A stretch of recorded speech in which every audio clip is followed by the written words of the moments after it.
अस्सलाम वालेकुम मोहतरम नादरीन करम, एमिग्रेशन अपडेट यूट्यूब चैनल की तरफ से सभी सुनने वालों को खुशामदीद।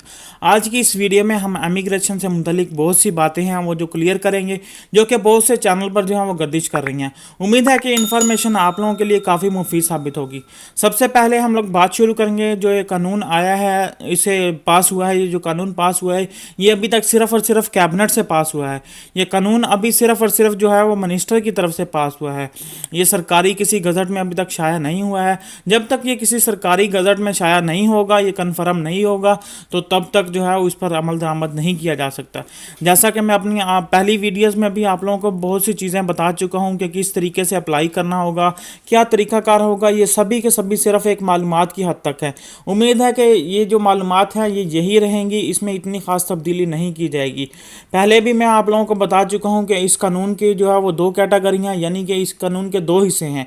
इस कानून के जो जो पेपर जमा करवाएंगे वो दो तरीके से जमा करवाए जा सकते हैं। जो तरीकाकार इसमें पहले ही जो शामिल है शिक, उसमें जो है वो लोग जो लोग इटली में 8 मार्च से पहले मौजूद थे और किसी भी जगह इटली में उनके फिंगर हुआ है या किसी भी तरीके से उनके अगर फिंगर हुए हैं, तो चाहे वो कस्तूरा में या किसी और जगह पे, तो वो लोग इसी पहले हिस्से में शामिल होते हैं। उसके बाद इसमें फिर ज़रूरी है कि कोई ऐसा मालिक जिसका ज़राअत का काम हो या कोई देखभाल का काम हो, या फिर समझ लें कि आप अगर किसी किस्म के वो किसी और के लिए अगर आपको वो हायर करता है रखने के लिए, आप वो बंदा आपका जो है डॉक्यूमेंट सप्लाई कर सकेंगे। और दूसरी बात, इस कानून के दूसरे हिस्से के मुताबिक वो लोग जिनकी सोजोर्नो 31 अक्टूबर 2019 से ख़त्म हुई है या उसके लिए अप्लाई कर सकेंगे, लेकिन उनके लिए भी यही शर्त होगी कि उन्होंने इस तारीख से पहले इस टाइम के दौरान इसके दौरान जो है वो इन्हीं शोबों में काम किया हो। बाकी काम करने वाले जितने भी हैं, मतलब कि चाहे वो रेस्टोरेंट वाले हैं या फैक्ट्री में काम करते हैं, उनका जो है अभी तक कोई भी जिक्र नहीं हो रहा है। तो मज़ीद अगर इसके बारे में कोई अपडेट आएगी तो हम आप लोगों को ज़रूर आगाह करेंगे। ये जो कानून है इसमें थोड़ी बहुत सख्तियाँ आती जा रही हैं। अब देखते हैं कि जब ये शाया होगा तो फिर क्या सूरत हाल होगी। फाइनल तो तभी होगा जब ये शाया होगा। और सबसे ज़्यादा जो ध्यान रखने वाली बात यह है कि दोनों बंदे, यानी कि आप और आपका मालिक, जो बंदा अप्लाई कर रहा है वो और जिस बंदे ने इमिग्रेशन अप्लाई की जा रही है जिस बंदे की, ये दोनों 8 मार्च 2020 के बाद इटली से बाहर ना निकले हो, मतलब कि इटली में ही मौजूद हों। और इन दोनों बंदों के ख़िलाफ़ कोई भी जो है वो फोलियो रोसो ना हो, यानी कि अगर आपके मालिक को भी फोलियो दी रोसो मिल चुका है या आपको भी मिल चुका है, दोनों में से किसी एक बंदे को भी अगर मिल चुका है, लेटर मिल चुका है मुल्क छोड़ने का, तो वो जो है वो इसे अप्लाई नहीं कर सकता। या फिर अगर उनमें दोनों में से किसी एक पर क्रिमिनल केस हो। इसके बाद एक और ज़रूरी बात, यानी कि जो है आपका मालिक है, जो भी आपका ये दुमंदा कर रहा है, उसके पास 2 साल की सोजोर्नो नहीं होनी चाहिए। आप यहाँ पर भी देख सकते हैं कि उसके पास या तो इसकी यूरोपीय यूनियन की कोई सोजोर्नो होनी चाहिए इल्लिमितातो, या फिर इटालियन जो सोजोर्नो है इल्लिमितातो 00 सोजोर्नो, या इटालियन बंदा जिसके पास पासपोर्ट है इटालियन जो है वो आपका दुमंदा कर सकता है। जिस बंदे के पास 2 साल की सोजोर्नो है वो इसे बिल्कुल भी अप्लाई नहीं कर सकता। बात उन लोगों के लिए जिन लोगों ने अजील करवाई हुई है। फ़र्ज़ करें कि अगर किसी बंदे ने असाइलम अप्लाई किया हुआ है, जिस बंदे ने अजील की हुई है, वो भी इसका केस, अगर उस बंदे का केस चल रहा है, वो लोग इस बारे में बहुत ज़्यादा एहतियात से काम लेना होगा उन लोगों को। ये बिल्कुल भी नहीं आप लोगों ने करना कि आप फ़ौरन से जाकर अपनी अजीलो बंद करवाने की कोशिश कर दें या आप लोग अपनी अजीलो बंद करवा दें, क्योंकि अभी इसकी पूरी तफसील नहीं आई है कि कौन कौन से कागजात जो हैं वो ज़रूरी हैं और कहाँ कहाँ से अप्लाई करना होगा। या तो आप लोगों को किट के ज़रिए अप्लाई करना पड़ेगा या फिर जो है ऑनलाइन इसको वेबसाइट के ज़रिए अप्लाई करना होगा। कल भी मैंने बताया था कि जब अप्लाई करोगे तो इसके बाद एक लेटर आएगा, ठीक है, आपके मालिक के पास। वो लेटर लेके जब आपका वो लेटर आ जाएगा तो वो लेटर लेके आप वकील के साथ बात करके उसके बाद अपनी अजीलो बंद करवा सकते हैं।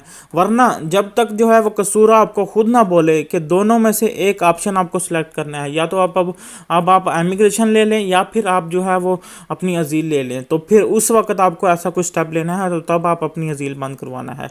और इसे अप्लाई करने के लिए आपके पास जो है वो वैलिड पासपोर्ट होना ज़रूरी है, या फिर आपके वैलिड पासपोर्ट की जो है वो रंगीन फ़ोटोकॉपी भी चल जाएगी। मज़ीद इसके बारे में भी अभी तफसील आएगी कि आपकी सोजोर्नो जो है वो आप उसका इस्तेमाल कर सकते हैं कि नहीं इस्तेमाल कर सकते अगर आपके पास पासपोर्ट नहीं है तो। आहिस्ता आहिस्ता करके इसकी सारी की सारी डिटेल जो है वो आती जा रही हैं मज़ीद। जब तक ये गज़ट में शाया नहीं होता तो तब तक इसकी कोई भी बात क्लियर नहीं या फाइनल नहीं की जा सकती। इसके बाद अभी सारे के सारे जो है वो वज़ीर मिलकर इसका एक अमली कानून तैयार करेंगे कि किस तरीके से इस पर अमल पैरा किया जाएगा, इस पर जो है अमल किया जाएगा। तभी ये पता भी चलेगा कि जिन लोगों के पास पासपोर्ट नहीं है क्या वो सोजोर्नो का इस्तेमाल कर सकते हैं कि नहीं कर सकते, और कौन कौन से कागजात की जो है वो इस्तेमाल कर सकते हैं या कौन कौन से डॉक्यूमेंट्स आपको ज़रूरी होंगे। क्योंकि 2012 की जो इमिग्रेशन थी, 2012 की इमिग्रेशन में ये भी रखा गया था कि आपका जो मालिक है, जो बंदा आपका जो है पेपर जमा करवा रहा है, जो आपको कॉन्ट्रैक्ट दे रहा है, उसकी अपनी आमदनी कितनी होनी चाहिए, उसका अपना जो है वो रेडी तो कितना होना चाहिए। तो इस वजह से अभी तक ये भी डिसाइड नहीं हुआ है। लोगों को जो है वो बहुत ज़्यादा एहतियात करनी होगी। लोग ऐसे हैं कि इस चीज़ का फ़ायदा उठाकर लोगों को लूटते हैं, हर बार लोगों के साथ धोखा करते हैं, उनसे पैसे लेकर गायब हो जाते हैं। अभी तक किसी को भी आपको पैसे देने की ज़रूरत नहीं है। अभी जो ये जो टाइम पीरियड बताया है 1 जून से लेकर 15 जुलाई तक, इसका बहुत ज़्यादा टाइम है। इसके बारे में आप लोगों को इन्फॉर्मेशन हम लोग जैसे जैसे आती रहेगी हम लोग आपको देते रहेंगे। आखिरी सवाल हम लोग शामिल करते हैं कि एक सवाल था कि अगर ये सोजोर्नो, मिसाल के तौर पर ये सोजोर्नो देने का तरीकाकार या इसको चेंज करवाने का तरीकाकार क्या होगा। उनका क्या, जहाँ तक मुझे समझ आई है, उनका कहना यही था कि अगर ये सोजोर्नो मिलती है तो किस तरीके से मिलेगी। कि सोजोर्नो, पहली तो बात, जब भी इमिग्रेशन के डॉक्यूमेंट्स मिलते हैं, सोजोर्न मिलती है, तो वो आपके काम के कॉन्ट्रैक्ट के ऊपर डिपेंड करती है कि अगर आपको 1 साल की जो प्लास्टिक की जो सोजोर होती है वो मिलती है, जैसा कि आप लोग ये देख रहे होंगे ये वाली सोजोर, ये सोजोर्नो दी जाती है लवोरो सबूर्दिनातो की। जब आपके पास ये सोजोर्नो आ जाएगी, फिर वो चाहे साल की हो या 2 साल की हो, ये सोजोर्नो लेने के लिए भी आपको एग्रीकल्चर और जो जो ये फील्ड बता रहे हैं इसी फील्ड के अंदर काम ढूंढना होगा। जब आपको ये सोजोर्नो मिल जाएगी, फिर उसके बाद जब ये सोजोर्नो ख़त्म होने लगेगी, इसको रीन्यू करवाएंगे 1 साल के बाद, तो तब आप कोई भी किसी किस्म का भी कॉन्ट्रैक्ट लगा के चाहे फैक्ट्री में लगाएं, जहां मर्जी लगाएं, क्योंकि आपकी सोजोर्नो जो है आपको इमिग्रेशन के डॉक्यूमेंट्स मिल चुके हैं लवोरो सबूर्दिनातो। तो लवोरो सबूर्दिनातो की जब सोजोर्नो होती है तो आप किसी किस्म का भी कॉन्ट्रैक्ट लगा के इसके ऊपर तो आप इसको चेंज करवा सकते हैं। और एक भाई का सवाल था कि भी इसको जो है कार्ता सोजोर्नो लेने के लिए क्या टाइम पीरियड होगा।